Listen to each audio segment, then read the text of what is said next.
శ్రావణం mega sale మీ CMR legacy of జ్యువెలరీలో విఏలో 50% వరకు తగ్గింపు. వివరాలకు సంప్రదించండి.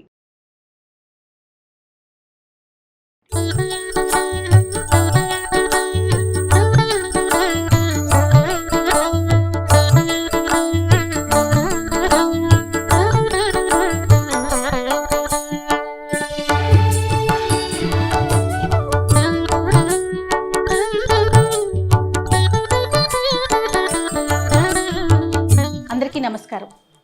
శ్రావణ మాసానికి సంబంధించి స్పెషల్ ఎపిసోడ్స్ చేస్తున్నాం కదండి నేను రమగారు. మరి ఈరోజు రమగారు బెల్లం పెట్టారు, గిన్నె పెట్టారు. సో ఏదో స్వీట్ ఐటెం చేస్తున్నారు. ఏంటి రమగారు సీరియస్గా చేసేస్తున్నారు? ఏం చేస్తున్నారు? పూర్ణం బూరెలు చేస్తున్నాను జయ. ఓ సూపర్ సూపర్. బోళ్ళన్ని ఏర్పాట్లు ఉంటాయి. అవునవును. మేము ఏర్పాట్లన్నీ అయిపోయాక వచ్చాం. లాస్ట్లో వచ్చానా మొదట్లోనే వచ్చానా? అంటే సగం ఏర్పాట్లు అయ్యాక వచ్చాం. ఓకే, ఏంటి రమగారు ఏర్పాట్లు ఏంటి చెప్పండి. ఏర్పాట్లు ఏంటంటే 1/2 కప్పు మినపప్పు, 1 కప్పు బియ్యం రెండు నానబెట్టి రుబ్బేసాం. Okay, 4 hours నానబెట్టాము, రుబ్బాము. అయితే దీన్ని కూడా ఒక 3 అవర్స్ మినిమం కొంచెం కాస్త టైం ఇస్తే పిండి ఊరి బాగా వస్తుంది. ఓ 2 గంటల పాటు ముందు తోపు రుబ్బి పక్కన పెట్టుకున్నాం. ఒకటి. రెండోది 1 కప్పు శనగపప్పుని నానబెట్టి ఒక 2 గంటలు నానబెట్టి బాగా వస్తుంది. 1కి 2 మాత్రం నీళ్ళు పోసి కుక్కర్లో 2 విజిల్స్ రానిచ్చాం. ఉట్టి శనగపప్పు. ఒట్టి శనగపప్పు 2 విజిల్స్ ఓకే, రానిచ్చాక పప్పు ఉడికిపోతుంది. ఉడికిన పప్పును వడబోసేసి పప్పును చక్కగా ఆరబెట్టేసాం, పూర్తిగా ఆరిపోయేలాగా. ఆరిపోయిన శనగపప్పుని మిక్సీ చేసాం. ఇదిగో పిండి రెడీ. ఇప్పుడు పాకం పడుతున్నాం. దీంట్లో ఇది పొడి వేసేసి పూర్ణం పట్టేస్తాం. నిజమే రమగారు, సగం ప్రాసెస్ అయినాకే వచ్చాను నేను. అంటే ఈ పూర్ణం చేయటము తర్వాత నూనెలో వేయటము కూడా పెద్ద ప్రాసెస్లే. అవును, బట్ ముందు ఏర్పాట్లు ఖచ్చితంగా చేసేసుకోవాలి. అందరికీ తెలిసిన వ్యవహారమే. ఒక్కొక్కళ్ళు ఒక్కొక్కటి రకంగా చేస్తారు. 1 కప్పు శనగపప్పుకి 1 కప్పున్నరకి తక్కువగా, కప్పు పావుకి ఎక్కువ, అరకి తక్కువగా బెల్లం. ఓకే, అప్పుడు స్వీట్ కరెక్ట్గా ఉంటుందా? తీయగా ఉంటుంది. ఎక్కువ తీపి లేకుండా ఉండదు. అంటే చప్పగా ఉండకూడదు కదా, బూర్లు కొంచెం తీపి ఉండాలి. పైన చప్పదనం ఉంటుంది కదా, దానివల్ల. మనకి ఏదైనా పండుగ లేకపోతే ప్రత్యేకమైన రోజులు అట్లా అనుకోగానే ఫస్ట్ అన్నం పరవన్నం, తర్వాత పూర్ణాలు, తర్వాత పులిహోర, ఇవన్నీ కామన్గా జరిగే వంటకాలు కదా రమగారు, ప్రసాదాలు. అమ్మవారికి నైవేద్యం అంటే ఖచ్చితంగా పూర్ణాలు పెట్టుకుంటాం. అంటే ఆంధ్ర ప్రాంతంలో ఎక్కువగా చేసుకుంటాం. మామూలుగా కర్ణాటక వీళ్ళంతా హోళిగలు అని బొబ్బట్లు చేస్తారు. మనకేమో ఈ కొంచెం పూర్ణాలు నూనెలో వేసుకోవాలని. అయితే ఏంటంటే ఇది చేతకాని వాళ్ళు చేస్తే కొంచెం అలవాటు లేకపోతే చీదేస్తాయి, ఆ భయం ఉంటుంది. వాస్తు నిదానంగా చూసుకుని చేసుకోవాలి. కొంచెం పాకం రానిద్దాం బెల్లాన్ని. బెల్లం కరిగిపోయింది కదా, వడపోసేసుకుందాం జయ. ఎందుకంటే వడపోయకపోతే ఈ మన పూర్ణం బూరెల్లో ఈ గసి వచ్చేస్తుంది, కరకర ఏదైనా ఉంటే అది. ఒక్కసారి వడపోతాము. పోయి జయకేమో భయం, స్లోగా పోయాలి కదా వాళ్ళకి, షార్ట్ కోసం. చూడు సన్న గసి. అవునండి, చాలా ఓకే.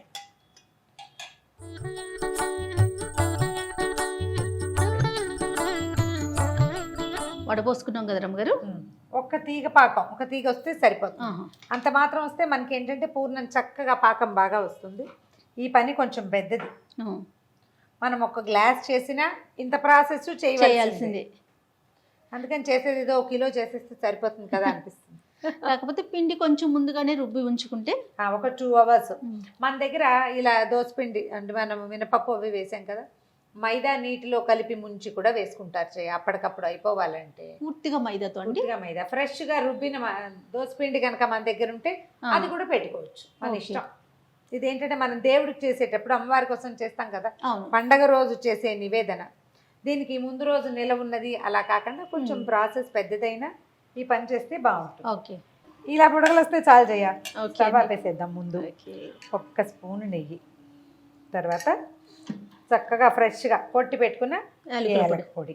కాదు రమ్మగారు, మీరు నెయ్యి దిట్టంగా వేస్తారనుకున్నా యాలకుల పొడిని అలాగే వాడేస్తున్నారు. అంటే ఏలక పొడిలో అవన్నీ ఏలకులు కాదు జయ. నువ్వు పట్టుకో, వేద్దు కానీ వేయి, కింద పడేయకుండా.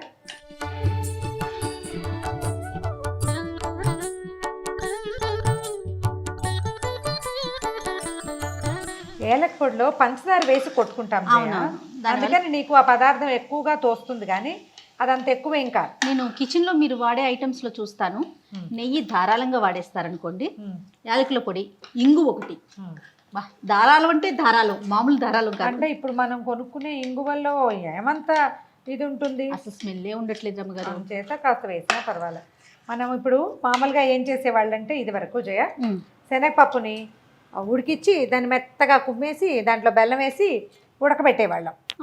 ఇప్పుడు చాలా కాలంగా అక్కయ్య వాళ్ళు ఇదే పందాలు చేస్తున్నారనమాట. మా ఇంట్లో ఇదే పద్ధతి.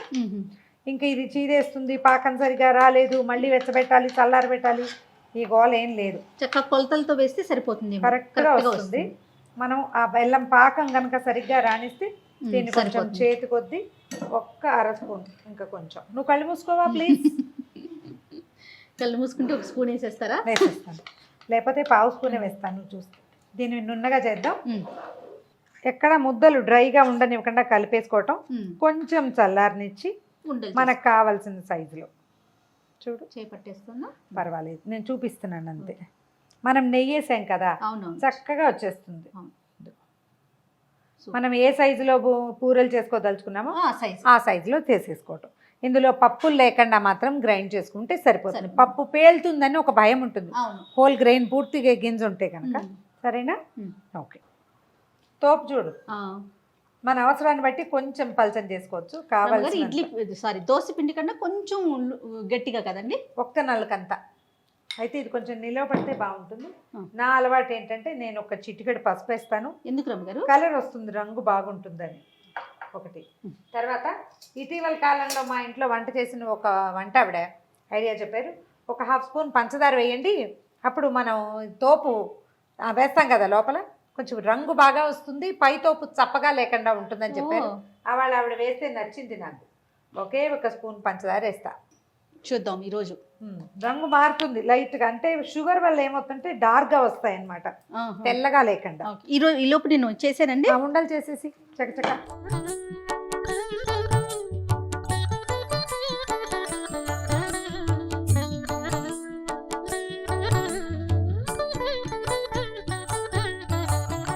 నూనె కాగిందేమో చూద్దామా? కాగినట్లు అనిపిస్తోందండి. అదే మా తోపు పిండిలో ఒక చిటికెడు ఉప్పు, అంటే దోశ పిండికి వేసినంత కాకుండా కొంచెం ఉప్పు. నేను ఈసారి ఒక స్పూన్ షుగర్ వేసాను చెప్పాను కదా. అవును, వావ్, భలేగా కాగింది రమ్మగారు. నూనె సరిగ్గా ఉంది కదా. పిండి చూడండి, మీరు పసుపు వేసేసరికి కొంచెం కలర్ కూడా చేంజ్ అయింది, రంగు మారుతుంది కదా కొద్దిగా. ఎక్కడ పెట్టాలి రమ్మగారు? స్టవ్ మీద పెట్టాలా? అన్నపూర్ణే సదాపూర్ణే శంకర ప్రాణవల్లభే జ్ఞాన వైరాగ్య సిద్ధ్యర్థం భిక్షాం దేహి చ పార్వతీ. అలా అని వేస్తే వస్తువు చెడకుండా ఉంటుంది. ఇంకొంచెం లోతుగా ఉన్నది పెట్టుకోవాలి. మనం కాస్త లోతు తక్కువదే పెట్టుకున్నాము, కొద్దిగా మునగట్లేదు. మొత్తం మునగట్లేదు చూసావా. కొంచెం అడుగు వదిలేక పక్కకి తిప్పేద్దాం. దానికి తోడు ఉండలు కూడా కొంచెం పెద్దవి చేసాం, పెద్ద పెద్ద ఉండలు చేస్తాం. మామూలుగా నా సైజ్ అయితే ఇది కాదు. ఓకే, నేను ఒక రవ్వ బుజ్జివి చేస్తా. మీరే చూపించారు రమ్మగారు నాకు ఈ సైజ్ అని. కొంచెం గోల్డెన్ బ్రౌన్ వచ్చింది చూడు జయ. అవును రమ్మగారు, ఎక్కడ చీరైన ప్రసక్తి లేదు. పూర్ణం బాగా కుదిరింది అనమాట. అవును, చక్కగా వచ్చినాయి, క్రిస్ప్గా వచ్చినాయో లేదో మనం చల్లారాక చూద్దాం. అవును, తీసేనవి తీసేసి.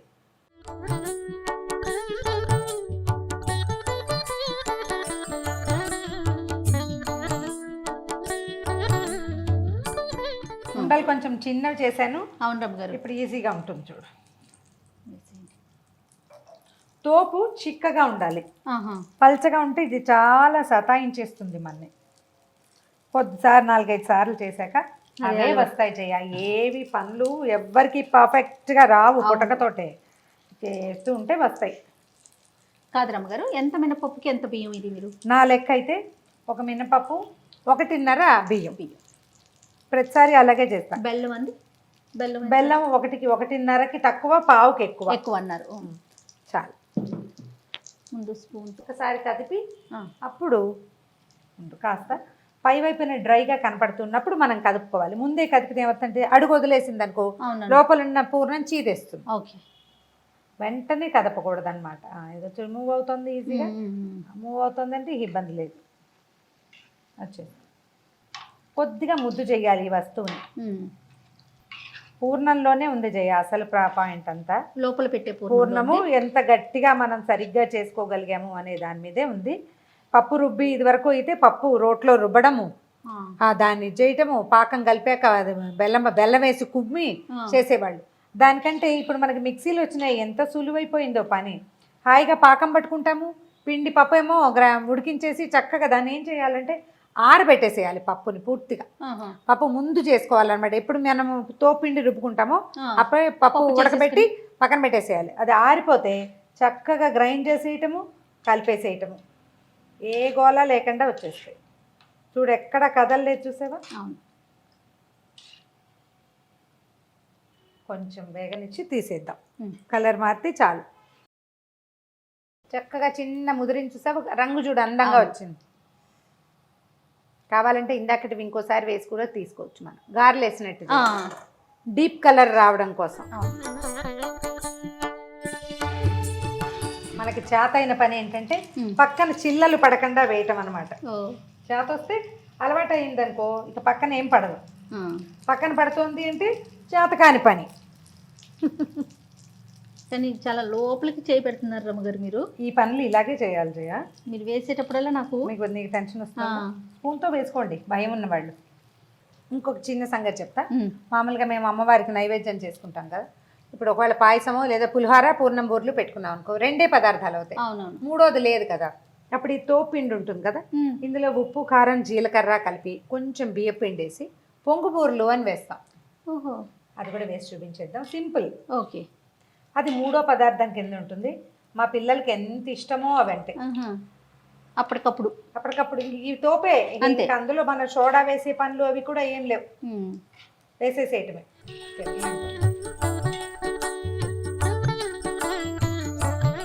పొంగు బూరలు అన్నాం కదా, ఈ తోపు పిండి ఉందా, దాంట్లో మొదట మనం కొంచెం ఉప్పు వేసాం. ఇప్పుడు పిండికి సరిపడా ఉప్పు, తర్వాత కొంచెం కారం, అల్లం పచ్చిమిర్చి కూడా వేసుకోవచ్చు జయ సమయం ఉంటే, కొద్దిగా జీలకర్ర. ఇప్పుడు దీనికి ఒక 2 స్పూన్లు కనీసం బియ్యం పిండి, ఇంకో స్పూన్ కూడా వేయచ్చు, కరకరలాడుతూ వస్తాయి అన్నమాట.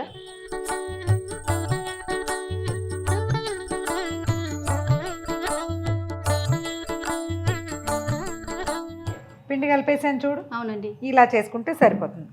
కొద్దిగా మనం గారెలకి బజ్జీలకి ఎట్లా తడిచేయి చేసుకుంటాం, ఆ తడిచేయి చేసుకోవటం, వీటిని వదిలేయటం. మనం పునుకులు ఇస్తాం చూడు, సేమ్ అంతే. వీటి ఇంతంత లావు రావాలని మీరు ఫీల్ అయితే కొంచెం సోడా వేసుకోండి, నేను వేయను.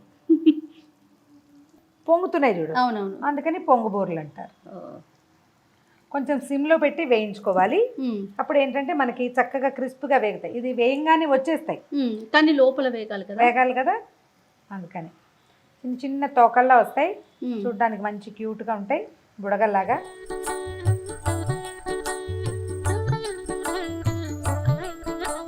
కొద్దిగా చేయి స్పీడ్గా కదిలితే చకచక 2 వాయల్లో వేసేస్తాం. కాస్త ఒకదాని మీద ఒకటి పడకుండా చూసుకొని మూకుడు నిండా వేసేయటం, నిదానంగా వేగనిచ్చి తీసేయటమే. తీసేజేయ వేగిపోయినాయి. అలాగేనండి. రంగు చూడు ఎంత బాగా వచ్చినాయి, చక్కగా వచ్చింది.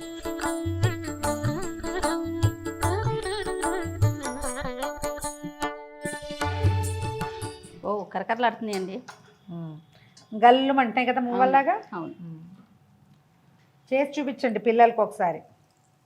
ఈ తోపు ఉంటే దీన్ని వేస్ట్ చేయకుండా, మామూలుగా మనం దోసపిండితో వేసుకుంటాం కదా, ఇది నైవేద్యంగా కూడా పెట్టుకోవచ్చు, 3వ నైవేద్యంగా లేదా 5వ నైవేద్యంగా. అందుకని ఇది చేస్తానన్నమాట. మా ఇంట్లో చేయరు జయ, మా అత్తవారి ఇంట్లో చేస్తారు, అమ్మ వాళ్ళ ఇంట్లో పద్ధతి కాదు. అందుకని ఇది నేను అలవర్చుకున్నాను అనమాట. మీరు పెడతారా రమ్మగారు నైవేద్యంగా? పెడతాను.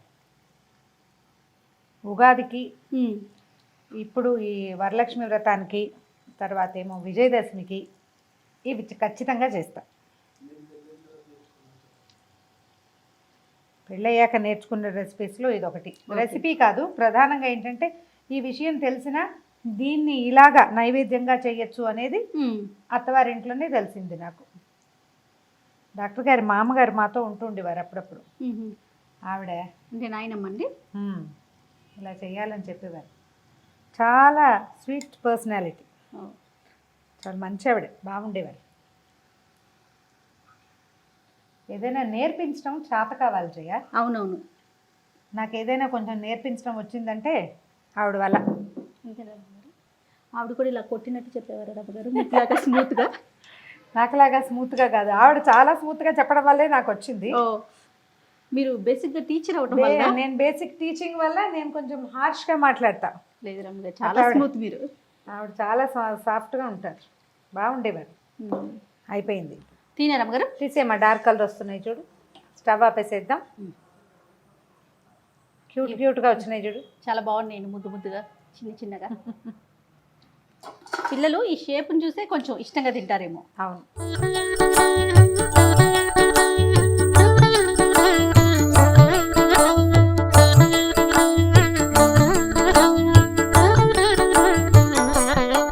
ఇదిగో వరలక్ష్మి వ్రతానికి పూర్ణాలు, పొంగు బూరెలు రెండు రెడీ అయిపోయినాయి రెండు చక్కగా ఒకేసారి.